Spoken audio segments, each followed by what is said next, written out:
ओरैनोथ' जोंथ' बिजेपिनो भट होथारनांगौ बे साननाया जोंनि बर'फोरनाव गैया। अननाय होब्लासो अननाय मोनो होननाय बाथ्रा दं। मानगोनां नरेन्द्र मदिनि गोख्रों दैदेननायाव भारत हादरखौ मोनसे रैखाथि गोनां मोनसे थासारियाव लानानै बियो दैदेनबाय थादों। ओंखायनो जोंनो अननाय होदों जेरावहाय बे अननाय होनायनि थाखाय जोङो बिजेपिजोंनो थानानै फैगौ बिसायख'थियाव बाहागो लागोन। बे सैथो बाथ्रा। बेयो दोनखोमा सिखोमानि बाथ्रा नङा।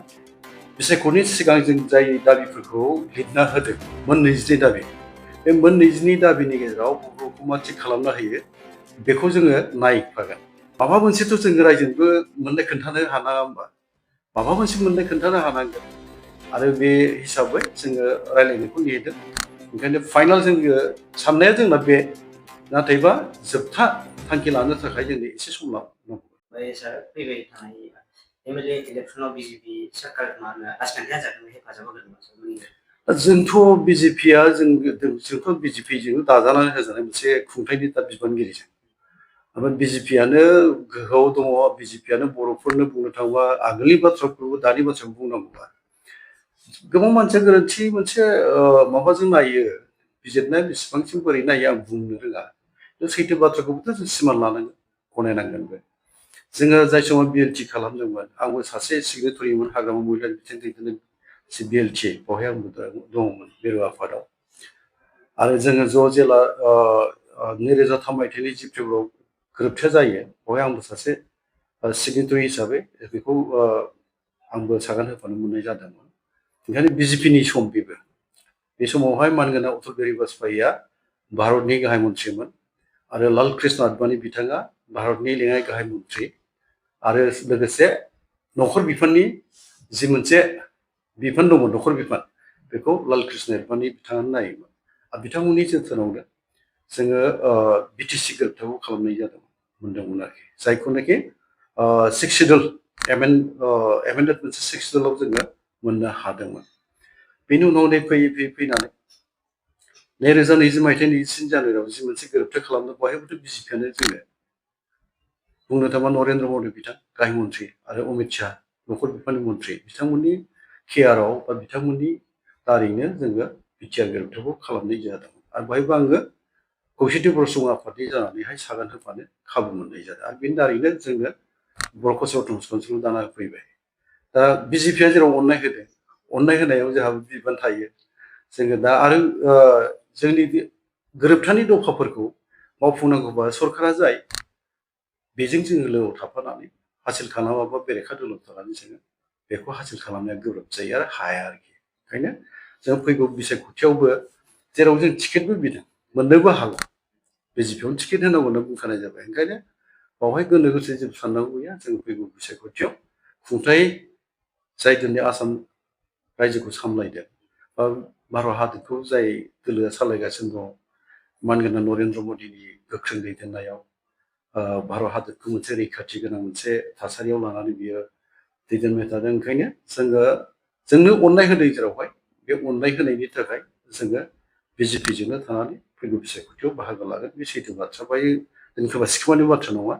दा बाथ्राया बेल', बिसायख'थिनि सिगां जों जाय दाबिफोरखौ लिरना होदों, मोन 22 दाबि, बे मोन 22 दाबिनि गेजेराव बबेखौ मा थिग खालामना होयो बेखौ जोङो नायफागोन। खोथाया जाहैबाय अननाय होब्लासो अननाय मोनो होननाय बाथ्रा थाबाय।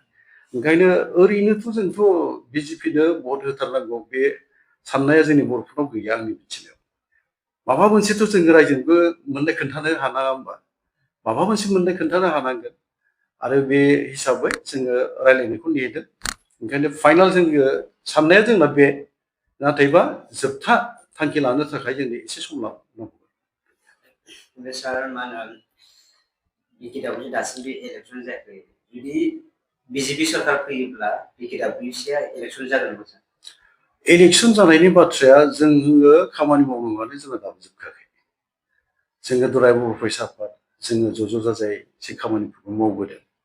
माने बिटिआर एकर्डनि दफाफोरखौ मावफुंनांगौ होननाय, गामि सोसननाय, एरिया एक्सटेनसन खालामनाय बाथ्रा। दा बेखौ लानानै जोङो नेलायनायावनो समा गोबां माने बाबेनलांबाय, बोसोरबा बाबेनलांबाय। दा जोंथ' लुबैयो थाब जानांगौ। आरो बिसायख'थिया जेब्लासिम थाब जाया, जोंनि रां बावजा मोननायाबो बाङाय जागोन नालाय, जोङो थाब जानायखौ लुबैदों। आरो जोंनि गोरोन्थिया बहा जाबोदों जोंनाबो जों जाय खामानिफोरखौ जिल्ला आफादफोरनो मावनो बिथोन होयो बा खौसेथि बर' सुबुं आफाद मिरु आफादा जाय खामानिखौ बिथोन होदोंमोन मावनो थाखाय बबेबा मालाबा मानसिफ्रा रोंजोबासो ना हास्लाबाखैसो बे मोनसे जेथो नांनाय बायदि नुदों आं खोथाया जाहैबाय डिसिफोरजों जों जेनेबा जोंनि जिल्लानि गामिफोरनि जि मोनसे फारिलाइ बेखौ गथायबाय बेखौ गथायनाय लोगो लोगोनो सरकारा बेखौ थोंजोङै नटिफिकेसन होआ बेखौ प्रसेसआव लाङो प्रसेसआ मा जे मोनसे नायबिजिरनाय मोनसे इनकुवेरि कमिटि दाना होयो भेरिफिकेसन कमिटि दाना होयो माने जोंनि गामिनि फारिलाइ होनाया सैथो नंगौना नङा बियो माने नंखाय होदों ना नंगौ होदों बेखौ बिजिरनो थाखाय मोनसे भेरिफिकेसनाव हरो आरोखि आरो बेखौ डिसिफोरनो बिबान होनाय जायो दा जोंनि हमना लादो धेमाजि जिल्लानि जोंनि माने फारिलाइ होबाय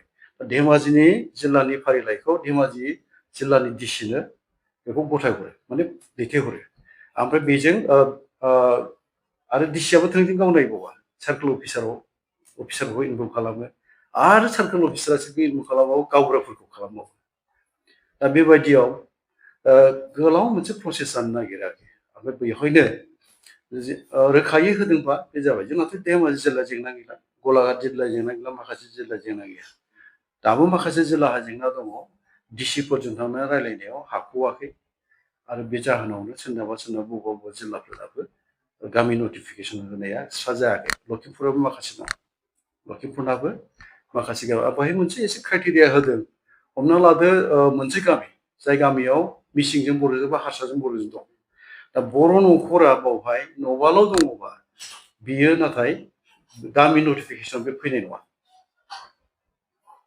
गामि नटिफिकेसन बे फैनाय नङा जोङो एटलिस्ट मोनसे गामियाव 10 न'खरा थाथारनांगोन 10 न'खर थायोबा बे गामिया नटिफाइडआव फैगोन 10 न'खरनि बाङाय जायोबा बेखौ नटिफिकेसन लाबोनो हाया नाथायबा बै न'खरबा थानाय जे गामियाव न'खरबाल' दं बर' न'खरा बा न'खरथाम दं न'खरनै दं बेखौ खाथि खाला जायोबा जोङो भटार्सआव लांनो हागोन आरो बिसोरो जोंनि खुंथायनि जि मोनसे खाबुफोर बिसोरबो मोनहैगोन नाथाय गामिया नटिफिकेसनाव फैनाय नङा बे भटआव लाबोनो हागोन बे बाथ्राखौ रायलायनानै रोखा जानानै दङ आरोखि दा जोंना बाथ्राया बे जे गामि सोसननांगौनि थाखाय नेबाय जोङो दुलाराय बर' फरायसाफोर ज' रायलायनानै एसे नेथ'लायनोसैबो जाहैबाय बै समावहाय माखासे गामि हाबबावगोनलै एसे रायलायनायखौ रोखा खालामबावनि बेफोर खोथा जोंनि गेजेराव रायलायनायनि गेजेरजों जोङो नेलायनायावनो गोबाव जाबाय आरो जेब्ला गामिया नटिफिकेसन जाजोबगोन बेनि उनावसो बियाब दागोन